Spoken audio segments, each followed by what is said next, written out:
Day 6 workout start చేసా. Early morning లేచి water తాగాను, తర్వాత గ్రౌండ్కి వెళ్ళి వాకింగ్ చేసా, తర్వాత రన్నింగ్ మొత్తం కలిపి 4 కిలోమీటర్లు చేయడం జరిగింది.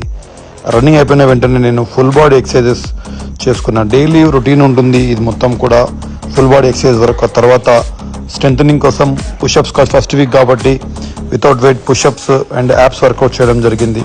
యాప్స్ వర్కౌట్లో డిఫరెంట్ కైండ్ ఆఫ్ వర్కౌట్స్ నేను చేయడం జరిగింది, మీరు స్క్రీన్ మీద చూస్తూ ఉన్నారు. ఆ తర్వాత పుషప్స్లో కూడా డిఫరెంట్ వర్కౌట్స్ చేశాను. నేను 1 minute షార్ట్స్ చేస్తున్నా కాబట్టి ఇప్పుడు మొత్తం బ్రేక్ఫాస్ట్ లంచ్ డిన్నర్ది వీడియో వేయట్లేదు.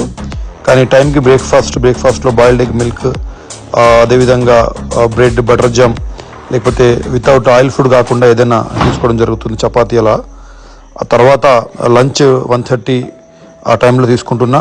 డిన్నర్ కూడా 8:30 లోపు తీసుకున్న తర్వాత నేను నైట్ బుక్ చదువుకొని తర్వాత రెస్ట్ తీసుకోవడం జరుగుతుంది.